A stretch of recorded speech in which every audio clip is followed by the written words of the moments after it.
चौधरी परवेज इलाही को गुजरांवाला की सिविल अदालत में पेश कर दिया गया। महकमा एंटी करप्शन की जानिब से चौधरी परवेज इलाही के जिस्मानी रिमांड की इस्तदा। चौधरी परवेज इलाही कहते हैं, मैं पीटीआई को नहीं छोड़ूंगा। तहरीक इंसाफ के साथ चट्टान की तरह खड़ा हूं। रात मुझे थाने में रखा गया, अद्वियात भी नहीं दी गई। चौधरी परवेज इलाही की जानिब से ये कहा गया है। चौधरी परवेज इलाही को गुजरांवाला की सिविल अदालत में पेश कर दिया गया। महकमा एंटी करप्शन की जानिब से चौधरी परवेज इलाही के जिस्मानी रिमांड की इस्तदा। चौधरी परवेज इलाही कहते हैं, मैं पीटीआई को नहीं छोड़ूंगा। तहरीक इंसाफ के साथ चट्टान की तरह खड़ा हूं। रात मुझे थाने में रखा गया, अद्वियात भी नहीं दी गई। ये कहा गया है चौधरी परवेज इलाही की जानिब से। उन्हें गुजरांवाला की सिविल अदालत में आज पेश कर दिया गया है। महकमा एंटी करप्शन की जानिब से चौधरी परवेज इलाही के जिस्मानी रिमांड की इस्तदा। चौधरी परवेज इलाही की जानिब से ये कहा गया है, मैं पीटीआई को नहीं छोड़ूंगा। तहरीक इंसाफ के साथ चट्टान की तरह खड़ा हूं। रात मुझे थाने में रखा गया, अद्वियात भी नहीं दी गई। आपको बताएं, चौधरी परवेज इलाही को हिरासत में रखा गया। उन्होंने कहा, रात मुझे थाने में रखा गया, अद्वियात नहीं दी गई। चौधरी परवेज इलाही को गुजरांवाला की सिविल अदालत में पेश कर दिया गया। महकमा एंटी करप्शन की जानिब से चौधरी परवेज इलाही के जिस्मानी रिमांड की इस्तदा। और चौधरी परवेज इलाही कहते हैं, मैं पीटीआई को नहीं छोड़ूंगा। तहरीक इंसाफ के साथ चट्टान की तरह खड़ा हूं। रात मुझे थाने में रखा गया और अद्वियात नहीं दी गई। चौधरी परवेज इलाही को गुजरांवाला की सिविल अदालत में पेश कर दिया गया। महकमा एंटी करप्शन की जानिब से चौधरी परवेज इलाही के जिस्मानी रिमांड की इस्तदा। इस पर मज़ीद तफसीलात जान लेते हैं शहजाद अकरम से। जी शहजाद, बताइएगा केस की समाअत कहां तक पहुंची?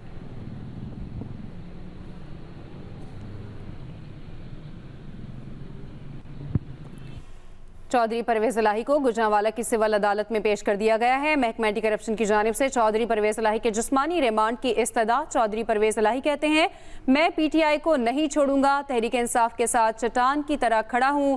रात मुझे थाने में रखा गया, अद्वियात भी नहीं दी गई। तो अपडेट करें, चौधरी परवेज इलाही को गुजरांवाला की सिविल अदालत में पेश कर दिया गया है। आपको बताएं कि चौधरी परवेज इलाही को गुजरांवाला की सिविल अदालत में पेश कर दिया गया। महकमा एंटी करप्शन की जानिब से चौधरी परवेज इलाही के जिस्मानी रिमांड की इस्तदा। चौधरी परवेज इलाही कहते हैं, मैं पीटीआई को नहीं छोड़ूंगा। तहरीक इंसाफ के साथ चट्टान की तरह खड़ा हूं। रात मुझे थाने में रखा गया और अद्वियात नहीं दी गई। उन्होंने कहा, मैं पीटीआई को नहीं छोड़ूंगा। राब्ता बहाल हुआ है शहजाद अकरम से। जी शहजाद, इस हवाले से अपडेट कीजिएगा।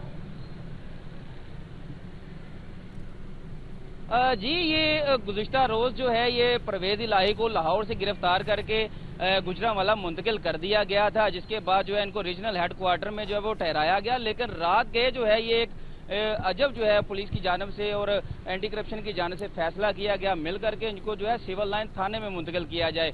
परवेज इलाही को आज जब जो है ये अदालत में पेश किया गया है तो उन्होंने जाते वक्त जो है मीडिया से गुफ्तगू करते हुए इस बात का जिक्र भी किया कि उनको जो है बड़ी मुश्किल में रखा गया, उनको दवाइयां नहीं दी गई हैं और उसके साथ साथ जो है वो पूरी रात जो है बड़ी मुश्किल में रहे। जहां पे रखा गया उनको जो है वॉशरूम तक जो है वो जाने की इजाजत नहीं दी गई और जिसका उन्होंने जो अदालत में भी आज जो पहुंचकर गिला किया। अदालत के जो है एंटी करप्शन की जानिब से जो है वो अभी तक दलाइल जारी हैं। 14 रोज़ा जिस्मानी रिमांड की जो है वो इस्तदा की गई है। वकला की जानिब से जो है अभी भी दलाइल जारी हैं और दूसरी जानब जो है वकला की जानब से ये कहा जा रहा है कि ये मुकदमा जो है ये बेबुनियाद है। उनकी लीगल टीम जो है ये यही कह रही है कि ये सियासी मुकदमात हैं, इनमें कोई जो है गवाह नहीं है, बिल्कुल ये सोर्स बेबुनियाद है। सोर्स रिपोर्ट्स पे जो है ये मुकदमात बना दिए गए हैं। तो दूसरी जानब जो है ये एंटी करप्शन की जो टीम है वो इस चीज़ को बयान कर रही है कि ये किक बैक्स हैं, इसके बारे में जो है उनको रिमांड दिया जाए तो वो मजीद जो है इसमें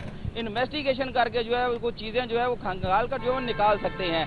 इस बारे में अभी जो है वो दलाइल जारी हैं। कमरा अदालत के अंदर जो है वो जज साहब के साथ जो है वो मुकालमा जो है वो दोनों तरफ से है, वो वकला की जानब से और जो लीगल टीम है उनकी जानब से जो वो जारी है। दलाइल का सिलसिला जारी है। शहजाद अकरम, आपका बहुत शुक्रिया, आप हमें अपडेट कर रहे थे।